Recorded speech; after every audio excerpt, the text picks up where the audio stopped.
This is Women Road Warriors with Shelley Johnson and Kathy Tuccaro.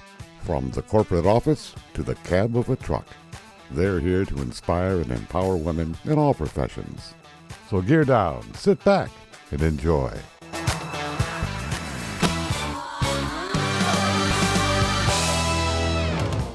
Welcome to Women Road Warriors with Shelley Johnson and Kathy Tuccaro.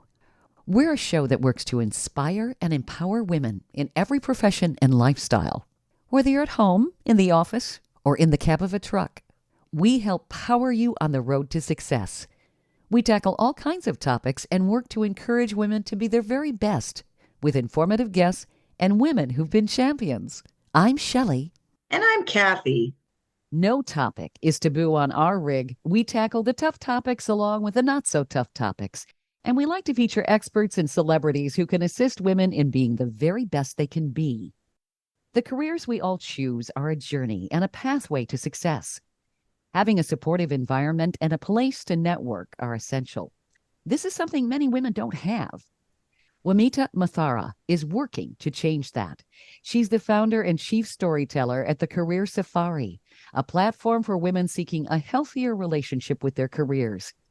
She founded the Career Safari in 2018 after years of traveling the world and seeing the diversity of women transforming their communities. The Career Safari is a global community of women seeking and offering authentic advice and resources. It celebrates and supports multicultural women on their career journey. It disrupts the idea of what it means to be successful as well as a career woman. It connects women to resources they need and torchbearers online and through their monthly podcast. We have Wamita with us today to learn more about the Career Safari as well as her journey. We're really excited. Welcome, Wamita. Hi, Shelley. Thank you for the intro. Hi, Kathy. How are you all today? So happy you showed up. Oh, Let's I'm rock happy this too. interview. Woohoo! This is great. This is great. Oh, my goodness, Wamita, I want to commend you on what you're doing. You're really a champion for women. Thank you. And I don't know if I would say that about myself, but I guess I am. So thank you for saying Come that. on. Yeah, you Oh, are. yeah, absolutely. So I'm really curious. What's your story? We want to know more about you. And how did all of this begin? Yeah, happy to have that conversation. So, like when you just said I'm a champion for women, yes, I do know I am, but that's not necessarily how I would say my career journey started. It's just something that's innately in me, but I am the child of two immigrants. My family is from Kenya.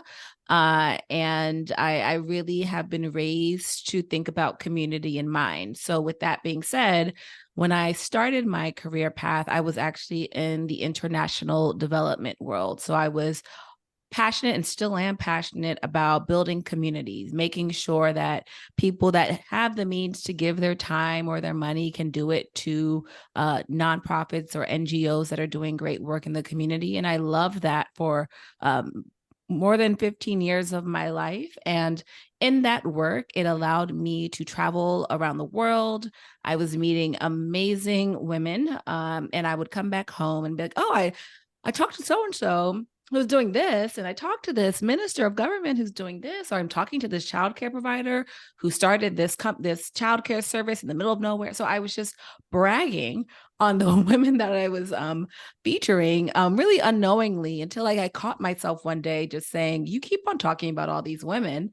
And then I became to a point where their stories and those conversations were just feeding my soul, because I was at a point in my time, in my career, where I really did not know what I wanted to do next. I was feeling the nudge internally and, quite honestly, externally, to start looking at other career options, not because I was bad at my job, but I just think the people around me were just trying to tell me to up level.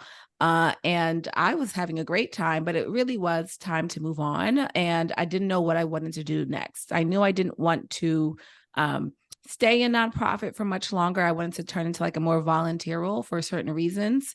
And then I was really talking to women again along the way. And I started getting into these really deep conversations about the pivots in their career. From the outside looking in, both of you, Shelley and Kathy, you all look like you've arrived to the world. Oh, well, thank you. Yeah, you do. You look like you've arrived. And I'm like, how the heck did you arrive? I'm just trying to figure out where the door is.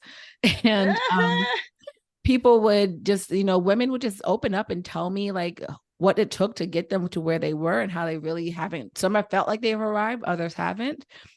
And through dozens of other things, what came out was that I wanted to create a platform. I wanted to create a space to bring these stories to life, to make their stories more well known.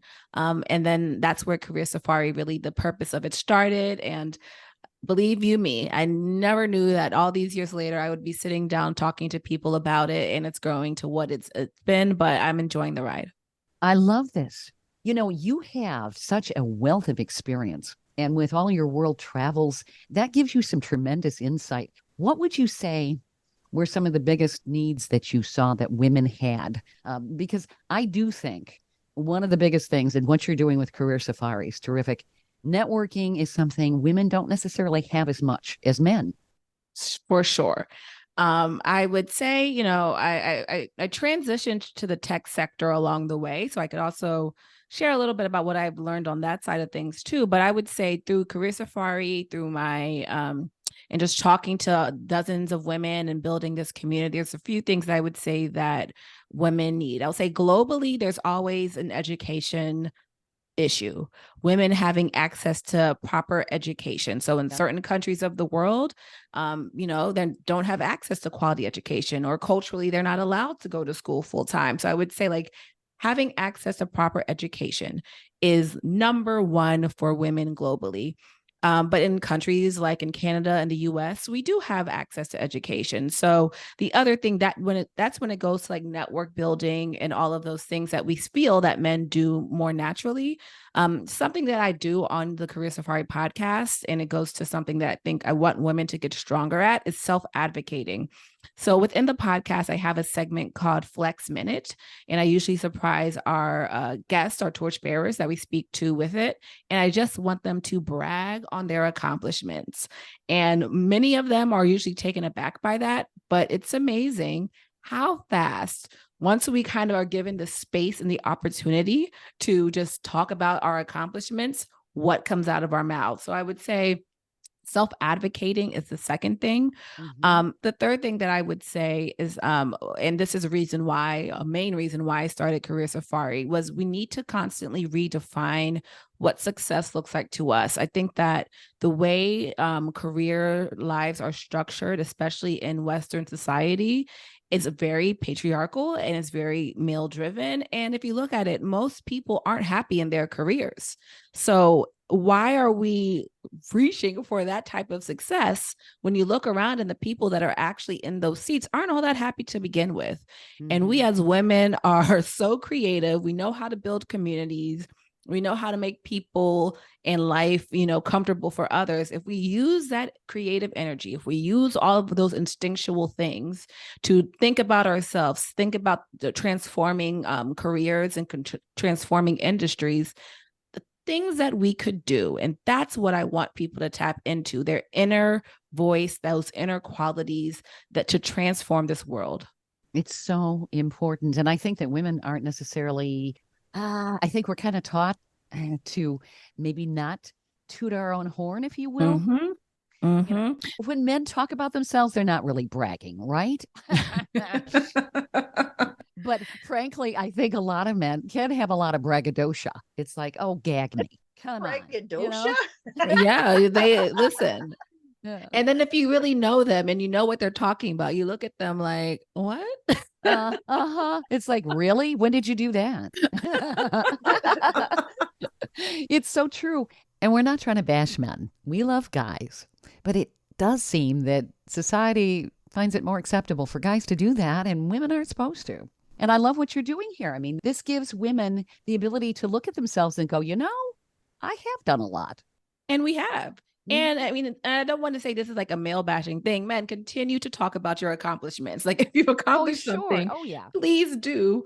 But really, this is just like a call out about knowing your gifts, knowing, you know, your accomplishments and being able to easily articulate that helps you understand where you want to go. It helps you lock into your qualities to do better for yourself and those around you.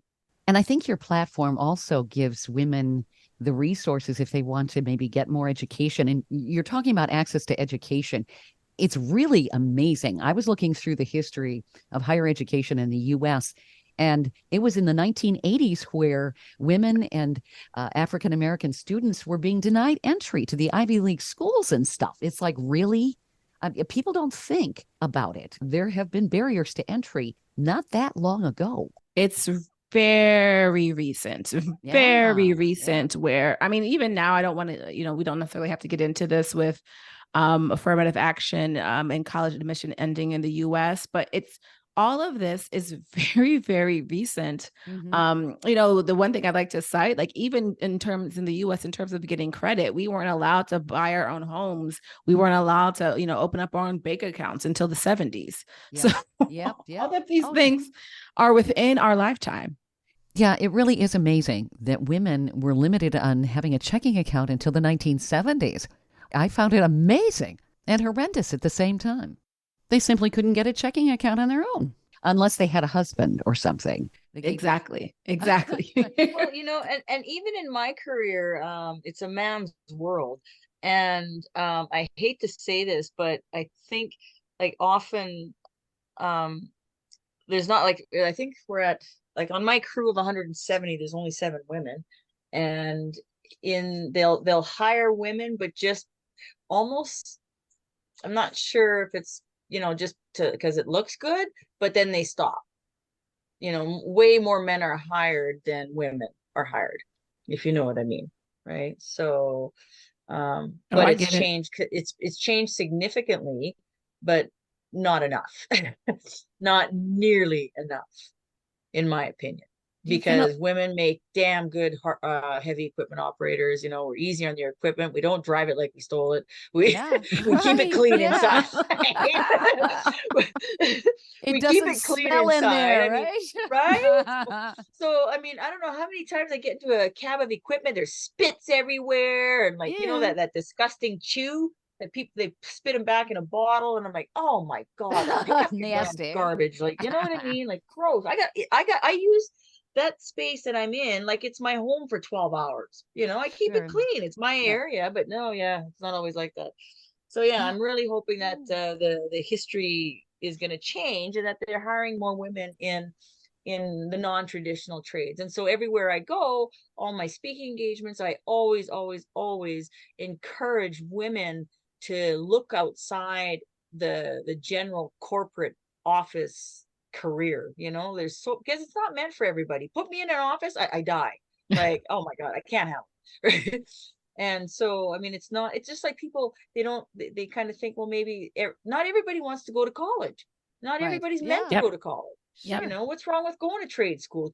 Like, I make damn good money. It's challenging. It's rewarding. Oh, did I tell you it's fun? There you go. Yeah. And it's so, but people don't think about that because it's not traditional, you know, that women should be in the office or in the banks or this and that. I'm like, no, operating heavy equipment is men's best kept secret. That's right. And nobody can say, gee, that's not ladylike. But let me show you. But Kathy, that is why what you do is so important. The fact that you talk to people, the fact that you are you go to women and you go where people are to talk about your career path, because if these programs, if these efforts don't intentionally try to recruit women, it will remain the same. And that's like basic econ, honestly. If you don't put in things to change the trajectory of how something is run, then it will stay the same. So your work is critical. And you know, I fully agree. And when I go, I've transitioned because for the last 5-6 years, everywhere I go to different countries, I always bring my hard hat, my coveralls, and I talk to young girls in school about careers and about other options. But now I've kicked it up a notch so that I'm trying to, like, I'm supposed to go to Mexico for Caterpillar, for International Women's Month, and I'm also going to Peru for Caterpillar.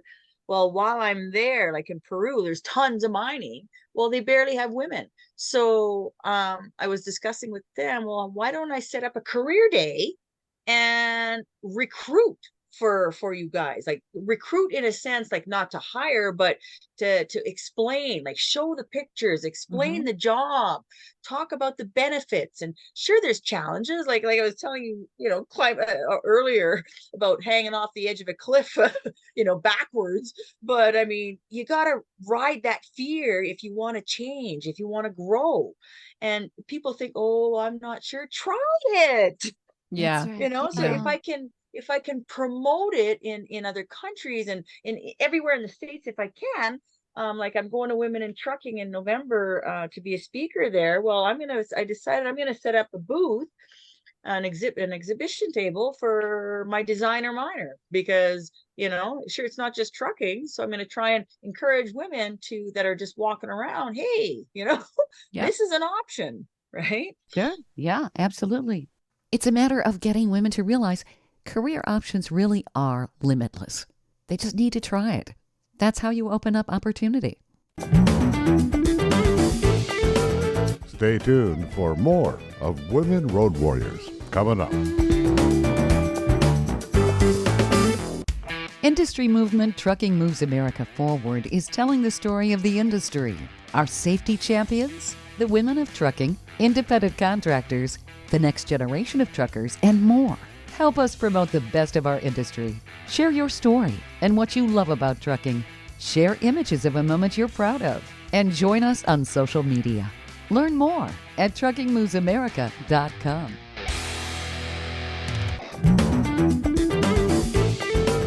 Welcome back to Women Road Warriors with Shelley Johnson and Kathy Tuccaro. Women need to showcase their victories and brag about their accomplishments.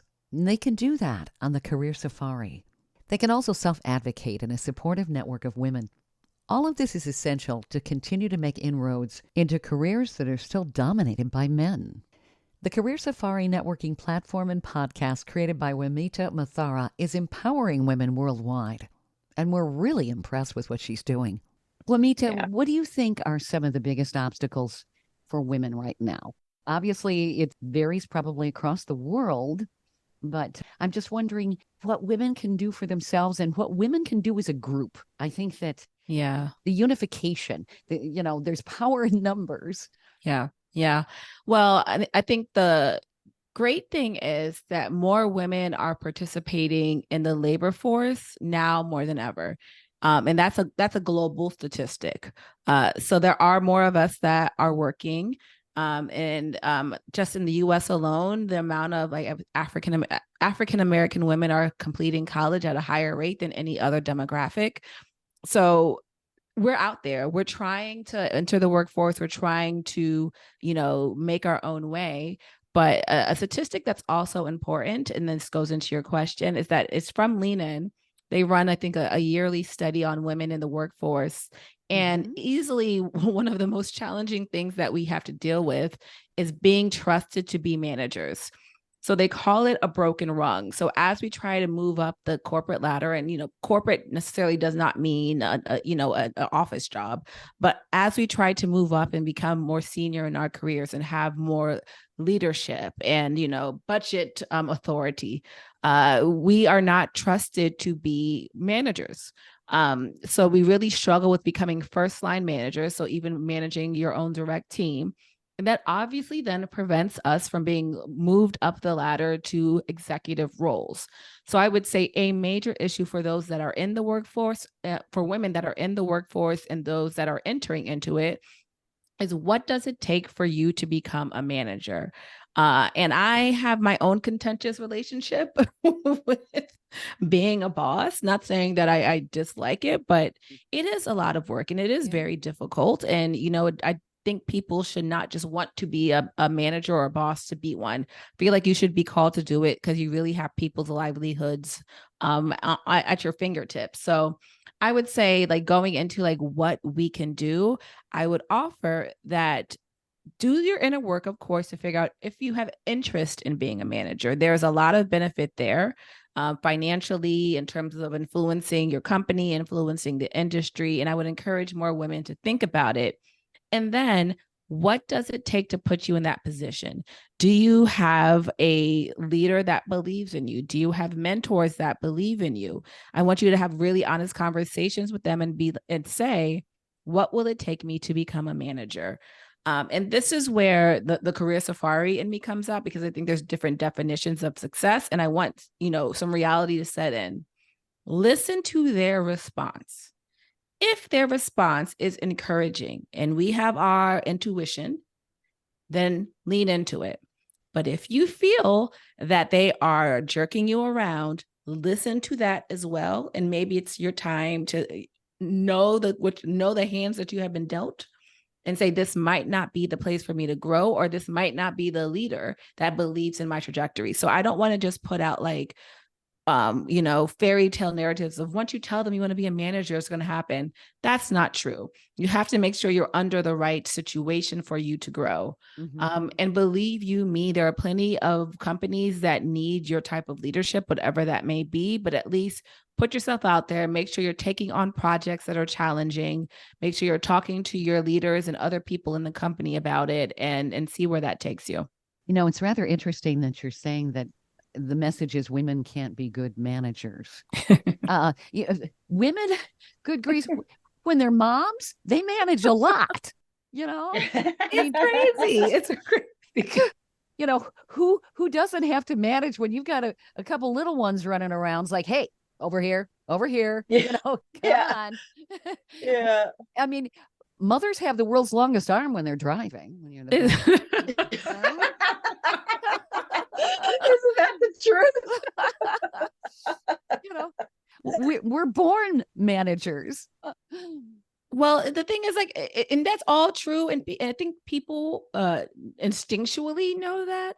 But when it comes to like hiring and when it comes to promoting, people in those positions, again, unless they're intentional about it, which is what, we're talking about that Kathy's doing in her industry, they naturally gravitate to people that look like them, because they look for people that they can easily trust. Can I hand you the keys to the kingdom? Or the queendom? So if you don't, it's really weird and sometimes a little yucky, but if they can't feel like they can trust you, or if they don't feel then they probably won't hand those keys to you. So they have to be intentional about, do I have any blinders or biases about how I am selecting people in leadership? And, that is something that is now being talked about in the last few years, biases and blind spots and things like that. But, I can imagine, I'm not, I wasn't in corporate America in the 90s, but I can imagine the conversations were very different then. So you really have to have a thoughtful leader that understands that. But most of the time, people trust people who make them feel good and who remind them of themselves. How do you view people that are transitioning careers midlife? What's your take on that? Do you think it's harder than any other age? Most of the women that I feature that are, I would say, above 45 have had to do it, and they do it. Not to say that it's easy. They all have their crying they all have their crying stories of, what it took for them to get there. And maybe they pivoted because a situation wasn't good. I have women that have pivoted their careers because of divorce and needing to make more money that I featured. So I would say most of the women that I featured that are above 45 have done it. It's ugly. Like, one of the torchbearers. It's very hard. It's very hard. And I think people remain in their careers that they dislike because it's what they know, not because it's what they like or what they love, because it is scary. It's terrifying to let go of your comfort paycheck and your comfort environment to start start into something new, especially later in life. Like when I couldn't go back to nursing and I had to do that transition. I mean, I was a nurse for 13 years, and all of a sudden at 42, I need to change careers. I'm like, oh my God. I was terrified. I'm like, I Mhm. don't know what I like, what I don't like, what I'm good at, what I'm not. Like, I had no clue of who Kathy really was without that nursing uniform. It's like I had put my whole identity into that. So to Yep. try and change, like I had to go to a career planning workshop for 3 days to figure it out. They did all sorts of aptitude tests, personality tests, blah blah blah. And on the third day, they gave me, my options, and there was only one option. And in big block letters, it said heavy equipment operator. Honestly, I laughed so hard, I just about fell off my chair because it was so ridiculous in my mind. And I look at the lady and I said, "You've got to be joking," right? There was a guy next to me. I said, "This has got to be his test. You messed it up," right? Because I give it back to her. And I said, number one, I said, I'm 42. I'm a woman. I don't even like equipment. Like, honestly, you see construction on the road, I wouldn't even look at it. Right. And I said, I'm not mechanically inclined. And honestly, it's a man's job. Well, this woman, she puts a hand on her hip, looks at me over the brim of her glasses, pushes the paper back, and looks at me and point blank says, "If only you'd believe in yourself a little bit, missy, you'd see the test is right." And she Ooh. turns around. So I'm sitting there with my arms crossed over my chest thinking, this is bullshit, man. I just wasted 3 days, and for this nonsense. Well, in the meantime, she went and put on this YouTube video of Les Brown, saying it's possible, where he gives a 10-minute talk. And I'm listening to this thinking, well, wait a minute. I used to race cars. I'm a good driver. I could drive a truck, I could do that. Then I'm thinking, oh, I could do the 18 wheelers, go from Canada to the US. So all of a sudden I went from thinking this is bullshit to all of a sudden opening up my mind to other opportunities. So that woman, she sent me to a nonprofit organization, and God willing, if I could ever do this in the States, I would. It's called Women Building Futures. Companies sponsor women to take a variety of different courses that are non-traditional trades. It's wonderful. And then once you take the course, they hire you, right? Because they've already Yeah. sponsored the program. So when I went, that's when God was with me. The day I showed up at this Women Building Futures was the day ExxonMobil, biggest oil and gas company in the world, happened to be there. Had I gone the day before, I'd have missed it. So there I am. They were paying $18,000 per woman, and they paid for 16 women to take a 12-week heavy equipment operator course. Well, there was 158 women that applied. Why would they pick me? Honestly, because I had nothing left to lose. You want me to do a backflip? I'll do a backflip. Whatever, man. Right? Right? And that's when I realized I'm getting on different pieces of equipment, and oh my God, I can do this. Like, holy crap, I'm sitting in an excavator loading a rock truck. I'm like, oh, right.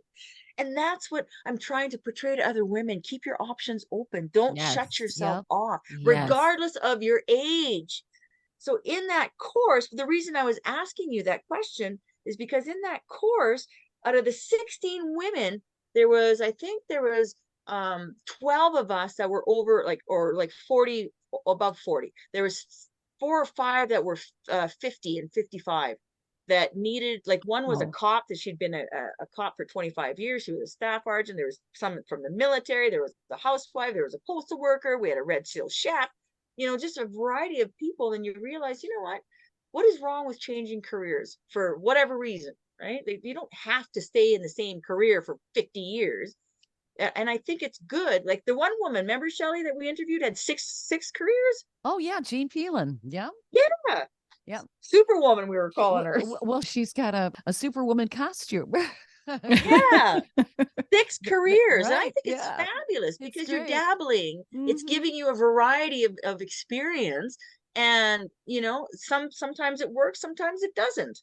You Yeah. just got to Yeah. find what works for you. I say this to people who like make interns or people who are still in school. My personal belief is that careers are like cats. They should have 9 lives. Like you Ah, that's do a good something one. for a little while and then you're like, okay, all right, let me grow and do something else. Like that's what I say to them all the time. Like think like a cat, 9 lives. You did it for a little while, you're moving on to something else. I like that. And then take naps in between. Oh, I'm up for the nap. Yeah, you bet.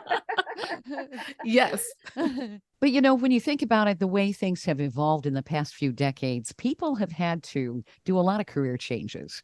Business isn't the way it used to be. When you go to a corporation, you can't necessarily count on a job for 30 years like they did, 40, 50 years ago. And people are having to retrain. And I think that we had a lot of that happening during the pandemic. People standing back going, do I really want to do this? Yes.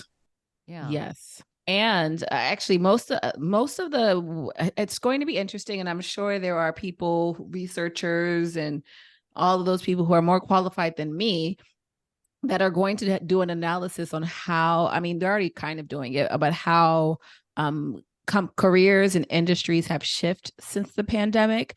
I don't know any woman I featured since the pandemic that hasn't cited that time as the time where they decided to shift.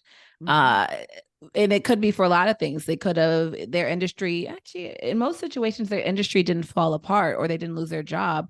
They just realized the time and space gave them time to reflect and ask those powerful questions of themselves, or gave them time to test out like a new recipe for hair supplies. I had Perry, who I featured about that.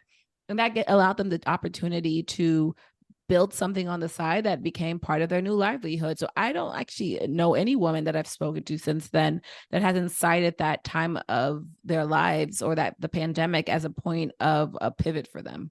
It kind of gave everybody an aha moment of, what do I want to do with the rest of my life? But now I want to make sure, and I want women and people to continue to do that. Because, there's nothing, we're supposed to grow and evolve. And like I said, I believe careers have 9 lives. But we need to continue to ask ourselves and give ourselves some time to pause and ask meaningful questions. Do I still enjoy doing this? Is there something that is inkling inside of me that I've been wanting to try? How do I use that? And how do I do that with the time that I've given? Because, we all get to a point where we kind of look around and you're like, what box did I just put myself in? I've been a nurse for the last 15 years.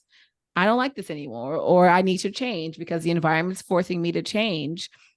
But if we constantly do that work and we're feeding ourselves, I believe that the evolution, and I hope that the evolution isn't as stark as it has been in my life. All very good points. Stay tuned for more of Women Road Warriors coming up.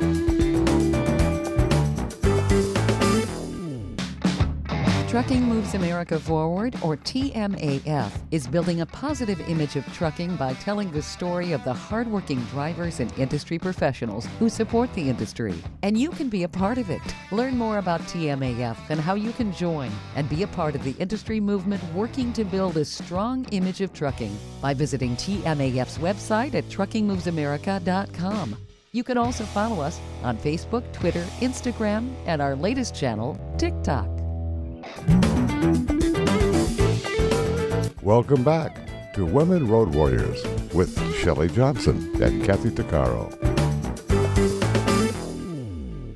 Many women above the age of 45 have had to make career transitions.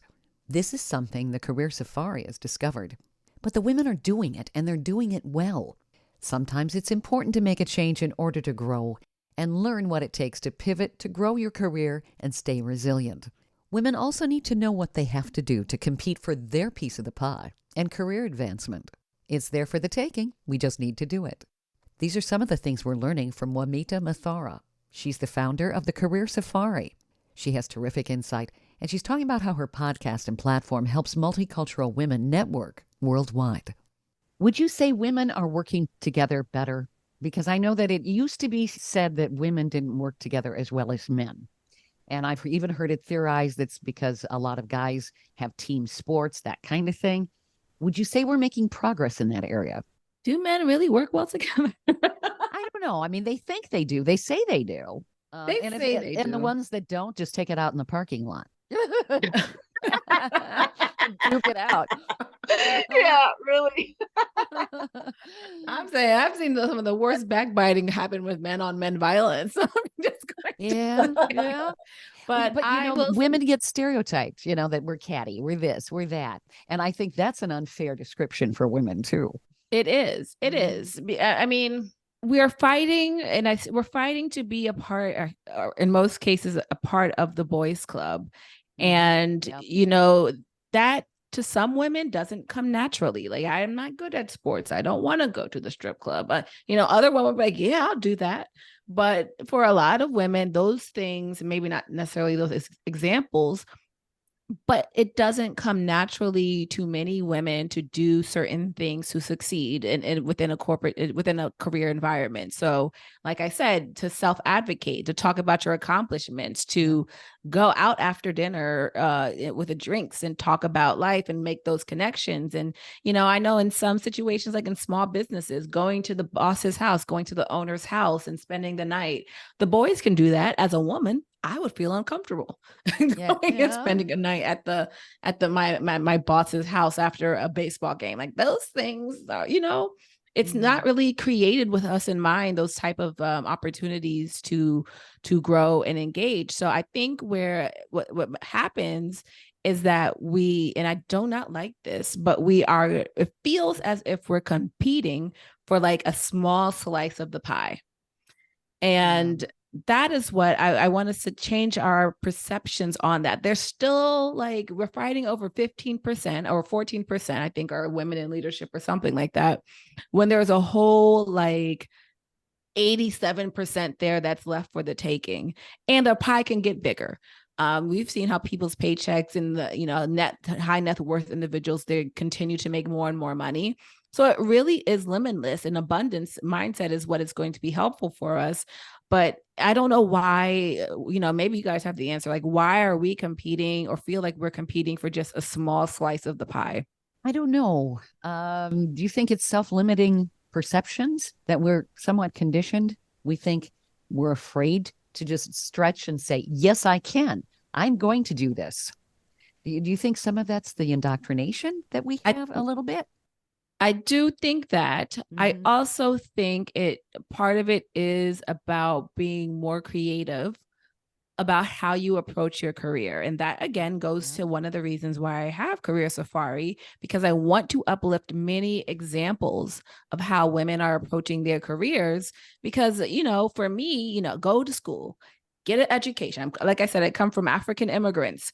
Go to school, get your education, do very well, get that corporate job, get that 401. Like, that is the path that we're told to walk on.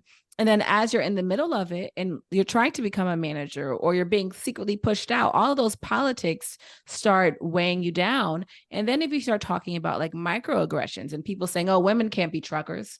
Oh, you know, you're the girl on the team, or things like that.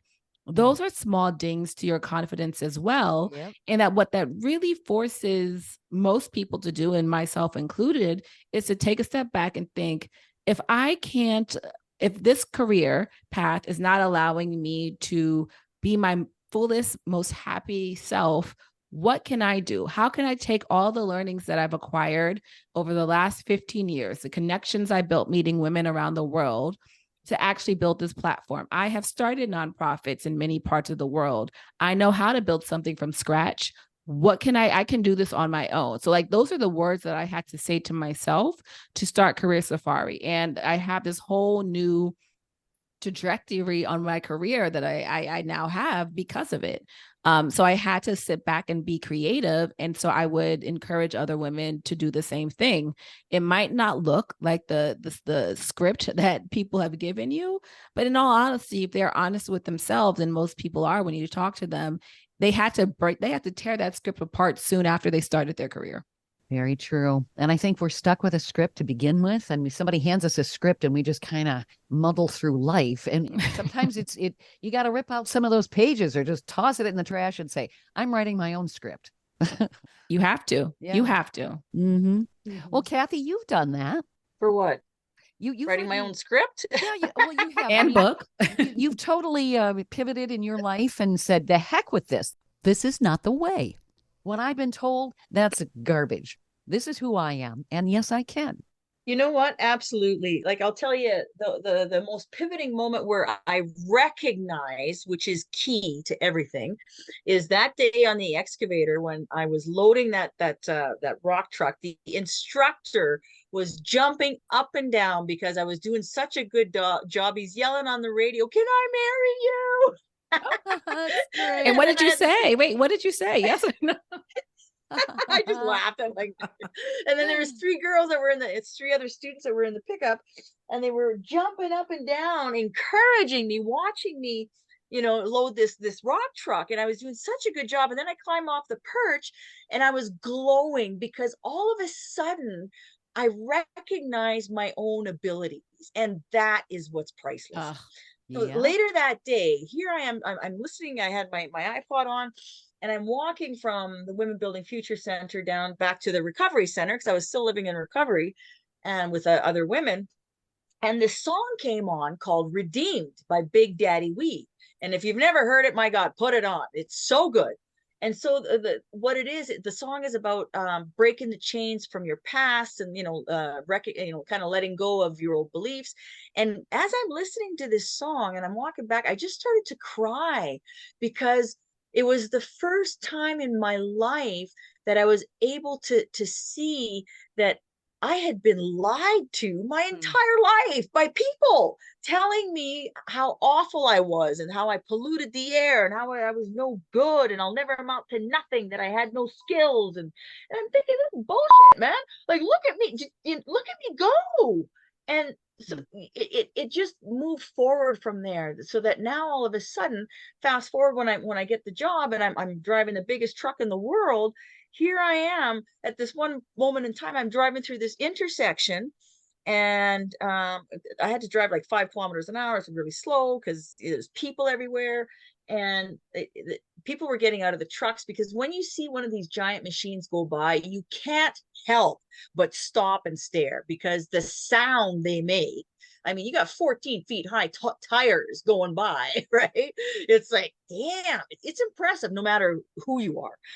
So here I am going through this intersection, and at the worst possible moment, I get this wicked PTSD flash where I can't even see the road. It takes the air out of my lungs. I'm hyperventilating. I'm seeing the most vile, awful, humiliating moments of my life. And I'm in the middle of the intersection. Talk about a bad spot to be. And instead, this is where I reclaimed my power because I went, then I opened the window and I said, "Oh, hell no." I threw everything out the window and I was breathing, like deep breathing. And I physically out loud said, "My past does not define my future." So in saying that, inside of me, I'm having this gaping hole of pain because I tossed out all that negativity. And I had to replace it with something positive. And I do that consistently. If I'm removing something, you got to fill it up with something good. So I did the only thing I knew how. I waved like I was in a parade. So I did the queen wave and the intersection. And I'm blowing kisses like I'm at a parade. I'm like, "Oh, Kathy, how you doing?" And like, it was so ridiculous. But that queen wave gave me my power back.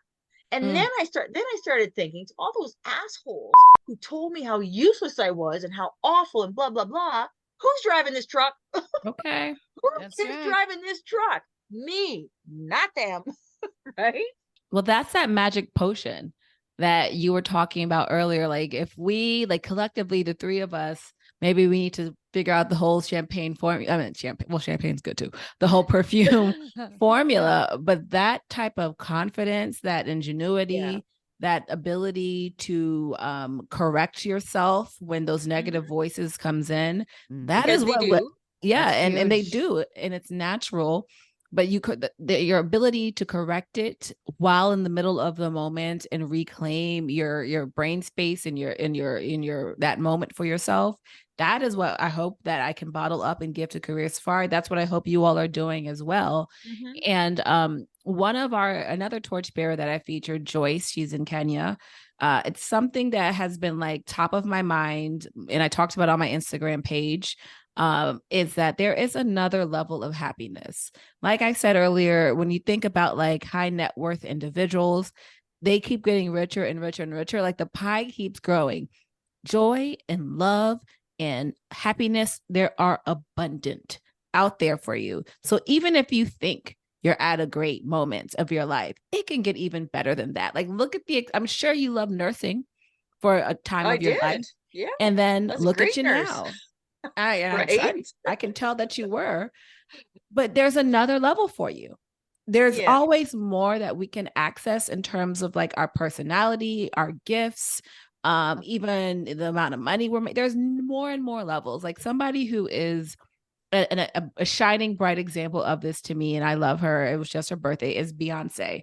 Like she just keeps getting better. Like right when you think she's at her peak, she does something else. So that thinking, that way of living is there for us. And I just want people to just, if you could leave with anything, it's there's another level of happiness and joy and love that we can all tap into.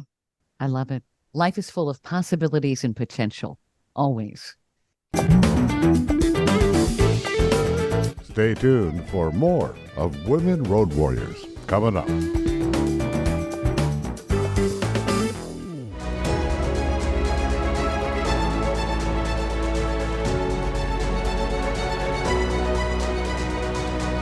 Kathy Tuccaro is nothing short of amazing. She not only drives the world's biggest truck as a heavy equipment operator in northern Alberta, Canada. She's an international motivational speaker and the author of Dream Big, an autobiography about overcoming a lifetime of trauma and abuse that led to dreams of success. Kathy inspires people the world over to change their lives and improve their self-worth. Her book will change your life. She's passionate about personal growth and believes anyone can change their circumstances and overcome their obstacles if they believe in themselves. Her life will amaze you and seriously inspire you. Be sure to order a copy of her book, Dream Big, on Amazon.com.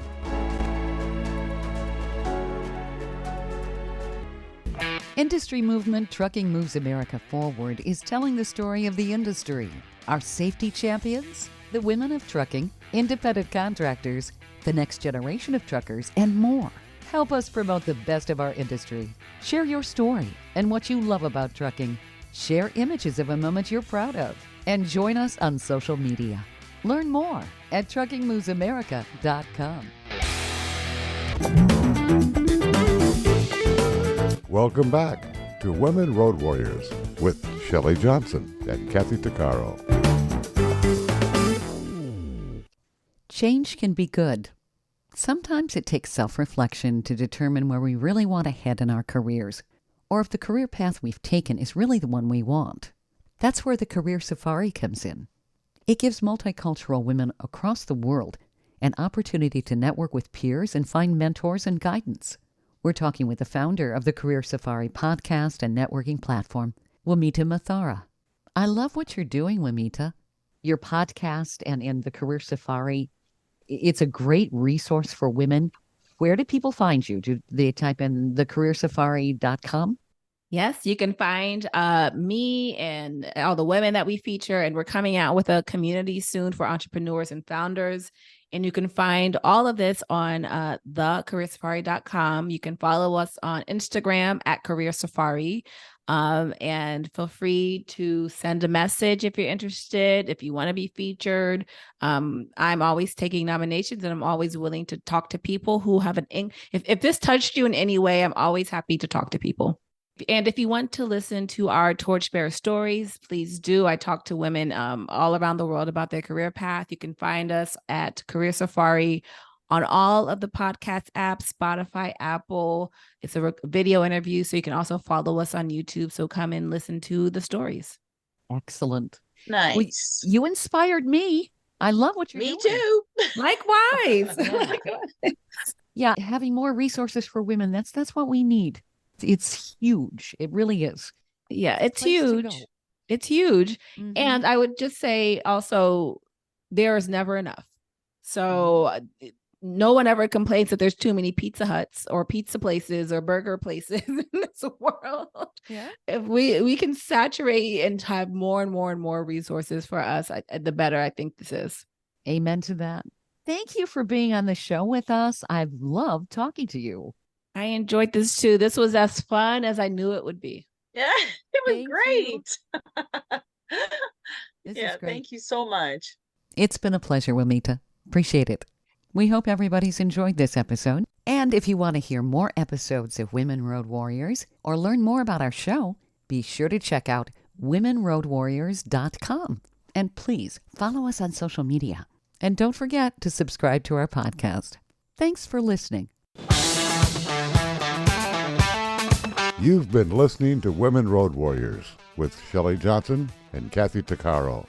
If you want to be a guest on the show or have a topic or feedback, email us at sjohnson@womenroadwarriors.com.